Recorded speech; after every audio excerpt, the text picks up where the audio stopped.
Trump would be interviewed by probation. Probation puts together a sentencing report for the court to make an ultimate decision as to what that sentencing will be. It's usually put out several weeks out. Could it be further out? It could be. And the judge is going to have to make a determination as to whether or not this is a jail appropriate offense or no jail. And, there will be an appeal process at some point, probably after the election. I would expect, yes. Yeah, and we wouldn't expect Donald Trump to be jailed. Is that correct? So I do not foresee a scenario that Donald Trump would be jailed for these. Again, these are nonviolent felonies. They're the lowest felonies. He has no criminal record throughout his life. I just can't foresee that happening. Again, I've been wrong, but I would be shocked. And I'm not sure that would be the right decision in regards to Merchan's position. Yeah. The U.S. Constitution doesn't prevent anybody who's behind bars from running for the presidency.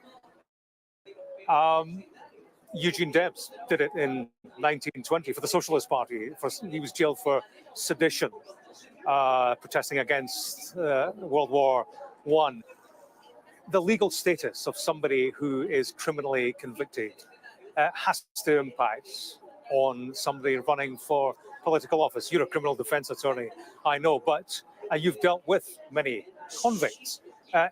He has a rebrand. He has a criminal rebrand, and it taints an individual. So, we can view it that way. There's others that say that this was all politically motivated, and therefore this may help him win the election. I always say time will tell, because time will tell. It will also be telling as to how Donald Trump handles this afterwards. And also, don't forget, there's plenty of time until the November election. A lot can happen during that period of time, aside from a conviction. And so it's amazing that this is the case that potentially could have the impact, considering all the other cases that were brought against him that won't see the light of day, potentially ever, if not after the election. Okay, Julie Rendelman, many thanks for your analysis, much appreciated. Gillian, some more coming from the live text in court, talking about the jury foreperson speaking in a firm voice throughout their delivery of that verdict, guilty on all 34 counts. Trump has not really changed his demeanor, we're told, other than looking down. He's upset. Eric Trump, his son, looks angry. Alina Habba, his lawyer, looks down, appears to be texting. Trump looks over at the jurors as they confirm their individual verdicts. Juan Merchan, the judge, thanks the jurors, acknowledges that they've spent a long time away from their family throughout this 5-6 week trial. He asked them, say you all, is this the verdict, the formality at the end of a court case?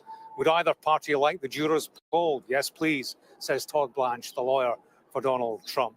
He asked for the jury to be polled, essentially asking individual members what their finding was. We can't hear the jury's responses. The clerk of the court says, Your Honor, the jury has been polled. Juan Merchan says, jurors, I want to thank you very much for your service. I want you to know, he says, that I really admire your dedication, your hard work. You gave this matter the attention it deserved, and I want to thank you for that. I want you to know, he says, the admonitions I gave you throughout the case no longer apply. You are free to talk about this case. The choice is yours. And the judge says to them, I would like to meet with you personally in the jury room to thank you. I'm not permitted to discuss your deliberations, he says. The jury has been excused. Every member of the jury, we're told, had to walk in front of Donald Trump, whom they just found guilty on all 34 counts. The judge asks the parties, anything you'd like to go over? Todd Blanche, the lawyer for Donald Trump, argues for a motion of acquittal. He says there's no basis, there's no way that this jury could have reached a verdict without the testimony of Mr. Cohen, Michael Cohen, the lawyer for Donald Trump. There's no reason that the court should allow a verdict, he said, referring to the fact that Michael Cohen himself is a convicted perjurer, a man who spent time in jail. There's no reason, says Todd Blanche, the court should allow a verdict, knowing that one of the witnesses, he talks about Cohen, he talks about no evidence, there having been no evidence, certainly a limiting of evidence between charged conduct. He says a limited connection was Michael Cohen. Prosecution, Josh Steinglass, he says, we of course disagree with Trump, the Trump lawyer's characterization of Michael Cohen's testimony. And the judge says to Todd Blanche, your motion for acquittal is denied. He remains convicted. So there we have it. Todd Blanche saying we would ask for a date for sentencing at some point in mid to late July. The reason for that request, he says, is that President Trump faces other charges in other cases. Let's not forget, he faces 3 other criminal trials, although it's worth pointing out this one is likely to be the only one he will face before the November election. Todd Blanche, Trump's lawyer, says in the case in Florida, it's the classified documents case, he says there's a 3-day hearing scheduled for late June and counsel has to be in Florida for much of the time. We have a sentencing date, July the 11th.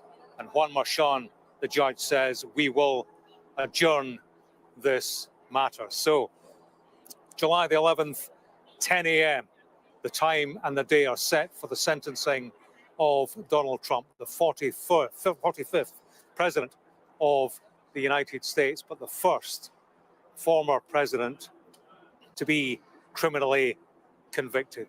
The America First president with an American first inside the criminal court building here in Lower Manhattan.